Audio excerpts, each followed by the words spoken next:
പുതിയൊരു വീഡിയോയിലേക്ക് എല്ലാവർക്കും സ്വാഗതം. പ്രഭാഷകൻ 42-ാം അധ്യായം 1 മുതൽ 25 വരെയുള്ള വാക്യങ്ങളാണ് ഈ അധ്യായത്തിലുള്ളത്. 2 പാർട്ടുകളായിട്ടാണ് ഈ അധ്യായം നമ്മൾ ചെയ്തിരിക്കുന്നത്. അതിൽ ആദ്യത്തെ പാർട്ടിൽ 1 മുതൽ 14 വരെയുള്ള വാക്യങ്ങളിലെ ചോദ്യങ്ങളും ഉത്തരങ്ങളുമാണ്. ഈ വീഡിയോ ഇഷ്ടമായാൽ ലൈക്ക് ചെയ്യണേ. കൂടാതെ നിങ്ങളുടെ അഭിപ്രായങ്ങളും നിർദ്ദേശങ്ങളും കമൻറ്റ് ബോക്സിൽ രേഖപ്പെടുത്തണേ. ആദ്യമായി ഈ വീഡിയോ കാണുന്നവർ ചാനലൊന്ന് സബ്സ്ക്രൈബ് ചെയ്യണേ. അപ്പോൾ നമുക്ക് വീഡിയോയിലേക്ക് പോകാം. വെൽക്കം ടു മന്ന യൂട്യൂബ് ചാനൽ.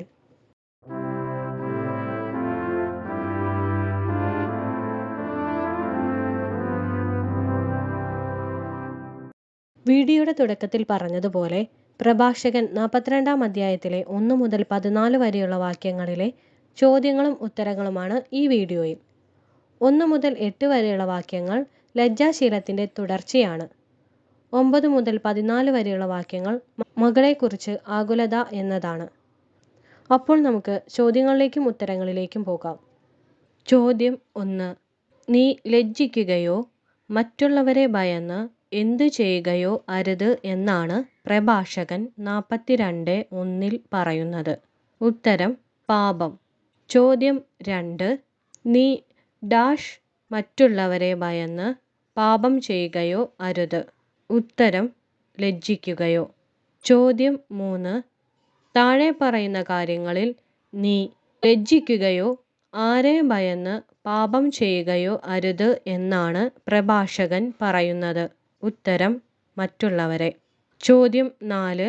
നീ ലജ്ജിക്കുകയോ മറ്റുള്ളവരെ ഡാഷ് പാപം ചെയ്യുകയോ അരുത് എന്നാണ് പറയുന്നത്. ഉത്തരം ഭയന്ന്. ചോദ്യം 5. പ്രഭാഷകൻ 42:2 ലജ്ജിക്കുകയോ മറ്റുള്ളവരെ ഭയന്ന് പാപം ചെയ്യുകയോ അരുത് എന്ന് പറയുന്ന കാര്യങ്ങൾ എന്തൊക്കെ? ഉത്തരം 1. അത്യുന്നതൻ്റെ നിയമം. 2. അവിടുത്തെ ഉടമ്പടി. 3. അപരാധനെ കുറ്റം വിധിക്കുക. ചോദ്യം 6. അത്യുന്നതൻ്റെ എന്ത് ലജ്ജിക്കുകയോ മറ്റുള്ളവരെ ഭയന്ന് പാപം ചെയ്യുകയോ അരുത് എന്നാണ് പ്രഭാഷകൻ പറയുന്നത്. ഉത്തരം അത്യുന്നതൻ്റെ നിയമം. ചോദ്യം 7. ആരുടെ നിയമം ലജ്ജിക്കുകയോ മറ്റുള്ളവരെ ഭയന്ന് പാപം ചെയ്യുകയോ അരുത്. ഉത്തരം അത്യുന്നതൻ്റെ. ചോദ്യം 8. ആരുടെ ഉടമ്പടി ലജ്ജിക്കുകയോ മറ്റുള്ളവരെ ഭയന്ന് പാപം ചെയ്യുകയോ അരുത്. ഉത്തരം അവിടുത്തെ. ചോദ്യം 9. അവിടുത്തെ എന്ത് ലജ്ജിക്കുകയോ മറ്റുള്ളവരെ ഭയന്ന് പാപം ചെയ്യുകയോ അരുത്. ഉത്തരം ഉടമ്പടി. ചോദ്യം 10. അപരാധനെ എന്ത് ചെയ്യാനാണ് പ്രഭാഷകൻ പറയുന്നത്? ഉത്തരം കുറ്റം വിധിക്കുക. ചോദ്യം 11. ആരെയാണ് കുറ്റം വിധിക്കേണ്ടത്? ഉത്തരം അപരാധനെ. ചോദ്യം 12. പങ്കാളിയും സഹയാത്രികനുമായി എന്ത് തീർക്കാനാണ് പറയുന്നത്? ഉത്തരം കണക്ക്. ചോദ്യം 13. ആരുടെയെല്ലാമാണ് കണക്ക് തീർക്കേണ്ടത്? ഉത്തരം പങ്കാളിയും സഹയാത്രികനുമായി. ചോദ്യം 14. സ്നേഹിതരുടെ സ്വത്ത് എന്ത് ചെയ്യാനാണ് പറയുന്നത്? ഉത്തരം വിഭജിക്കുക. ചോദ്യം 15. ആരുടെ പിതൃസ്വത്ത് വിഭജിക്കുക എന്നാണ് പ്രഭാഷകൻ പറയുന്നത്? ഉത്തരം സ്നേഹിതരുടെ. ചോദ്യം 16. കുറവോ കൂടുതലോ വരാതെ എന്തിലാണ് സൂക്ഷ്മത കാണിക്കുന്നത്? ഉത്തരം അളവിലും തൂക്കത്തിലും. ചോദ്യം 17. കുറവോ കൂടുതലോ വരാതെ അളവിലും തൂക്കത്തിലും എന്ത് കാണിക്കുക എന്നാണ് പ്രഭാഷകൻ പറയുന്നത്? ഉത്തരം സൂക്ഷ്മത. ചോദ്യം 18. കച്ചവടത്തിൽ എന്ത് നേടുക എന്നാണ് പ്രഭാഷകൻ പറയുന്നത്? ഉത്തരം ലാഭം. ചോദ്യം 19. എന്തിലാണ് ലാഭം നേടേണ്ടത്? ഉത്തരം കച്ചവടത്തിൽ. ചോദ്യം 20.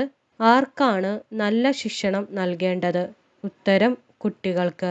ചോദ്യം 21. കുട്ടികൾക്ക് എന്ത് നൽകാനാണ് പ്രഭാഷകൻ പറയുന്നത്? ഉത്തരം നല്ല ശിക്ഷണം. ചോദ്യം 22. ദുഷ്ടനായ ദാസന് എന്താണ് കൊടുക്കേണ്ടത്? ഉത്തരം തക്ക ശിക്ഷ. ചോദ്യം 23.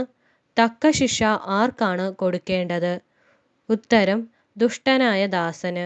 ചോദ്യം 24. ആരെയാണ് നിലയ്ക്ക് നിർത്തുന്നത് നന്ന് എന്ന് പ്രഭാഷകൻ പറയുന്നത്?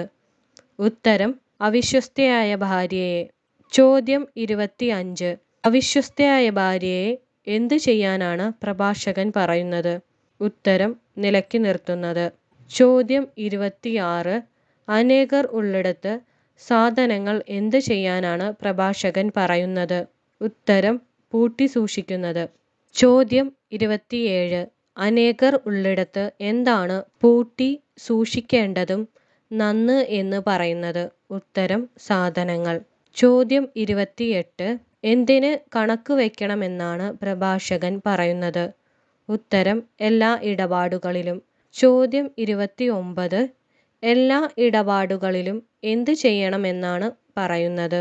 ഉത്തരം കണക്ക് വയ്ക്കണം. ചോദ്യം 30. ക്രയവിക്രയങ്ങളിൽ എന്താണ് ചെയ്യേണ്ടത്? ഉത്തരം രേഖ സൂക്ഷിക്കണം. ചോദ്യം 31. എന്തിലാണ് രേഖ സൂക്ഷിക്കേണ്ടത്? ഉത്തരം ക്രയവിക്രയങ്ങളിൽ. ചോദ്യം 32. ആരെയാണ് ഉപദേശിക്കുന്നതിൽ ലജ്ജിക്കേണ്ട എന്ന് പ്രഭാഷകൻ 42:8 പറയുന്നത്? ഉത്തരം 1. അജ്ഞാതനെയോ 2. വിഡ്ഢിയെയോ 3. ചെറുപ്പക്കാരുമായി ശണ്ട കൂടുന്ന വൃദ്ധനെയോ. ചോദ്യം 33.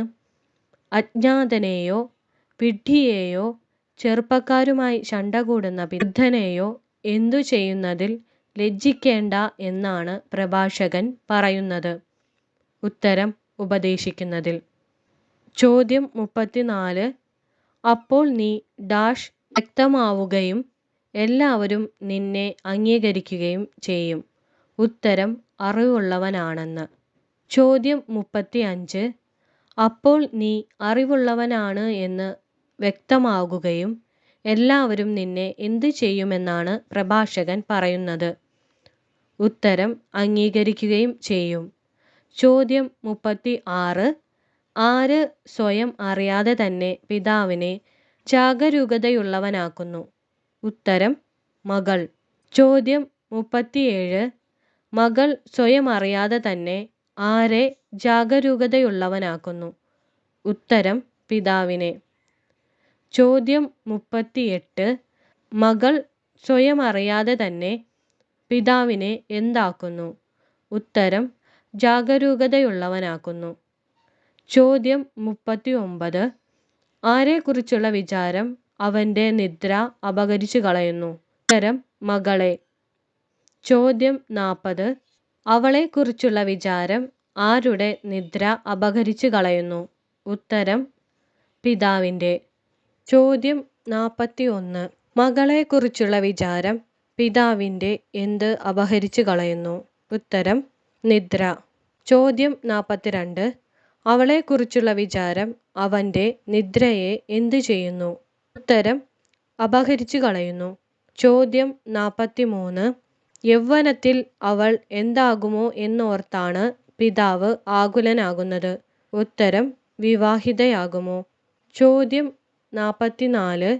എപ്പോഴാണ് മകൾ വിവാഹിതയാകുമോ എന്നോർത്ത് പിതാവ് ആകുലനാകുന്നത്? ഉത്തരം യൗവനത്തിൽ. ചോദ്യം 45. എപ്പോഴാണ് അവൾ ഭർത്താവിന് അഹിതമാകുമോ എന്നോർത്ത് പിതാവ് ആകുലനാകുന്നത്? ഉത്തരം വിവാഹത്തിന് ശേഷം. ചോദ്യം 46. വിവാഹത്തിന് ശേഷം അവൾ ആർക്ക് അഹിതമാകുമോ എന്നോർത്ത് പിതാവ് ആകുലനാകുന്നത്? ഉത്തരം ഭർത്താവിന്. ചോദ്യം 47. ആര് ആരെക്കുറിച്ചാണ് യൗവനത്തിൽ അവൾ വിവാഹിതയാകുമോ എന്നും വിവാഹത്തിന് ശേഷം അവൾ ഭർത്താവിന് അഹിതയാകുമോ എന്നും ഓർത്ത് ആകുലനാകുന്നത്? ഉത്തരം പിതാവ് മകളെക്കുറിച്ച്. ചോദ്യം 48. കന്യകയായിരിക്കുമ്പോൾ അവൾക്ക് എന്ത് സംഭവിക്കുമോ എന്നാണ് പിതാവ് ഭയപ്പെടുന്നത്? ഉത്തരം കളങ്കിത.